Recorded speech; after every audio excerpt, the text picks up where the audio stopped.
ওলার মতো আরেকটা আছে, এটা আবার এমনি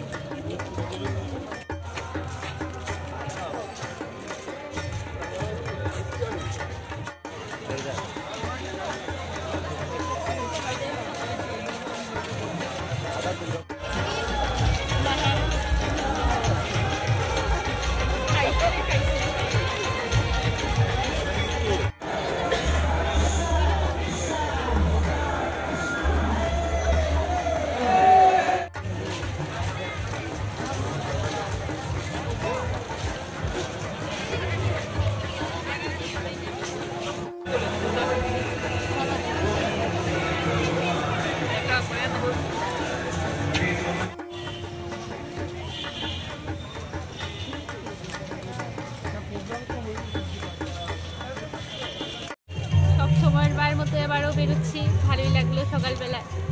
সেটাই প্রত্যেক বছরই বেরোনো হয়। হ্যাঁ, মহালয়াতে কি মনে পড়ে মানে মূলত? এই তো পুজো এই দিন থেকেই তো শুরু হয়ে যায় মহালয়া। এটাই মায়ের কাছে কি চাওয়া? সবাই যাতে ভালো থাকে, সব কিছু যাতে ভালো হয়, এটাই। ঠিক। মহালয়া পুণ্যতিথিতে আমরা ইস্কন আগরতলার উদ্যোগে গৌরনিতাইকে নিয়ে নগর সংকীর্তন পরিক্রমা বের হয়েছে এবং হরিনামের প্রচারে আমরা অংশগ্রহণ করতে চাই ইস্কন আগরতলার উদ্দেশ্যে। হরে কৃষ্ণ। এই মানে আমাদের আগে ছোটবেলায় ভোরে ওঠে হাঁটা, এটা মানে বেঙ্গলি একটা ইমোশন। তো যেহেতু দেবীপক্ষ শুরু হয়েছে, তো সেটার একটা আমেজ থাকে, সকালে উঠে হাঁটা, চা খাওয়া, আড্ডা মারা বন্ধুদের সাথে। তো সেটাই করতে বেরোলাম আর কি। প্রতি বছরই বেরোনো? হ্যাঁ, প্রতি বছরই বেরোনো হয়। মায়ের কাছে কি চাওয়া?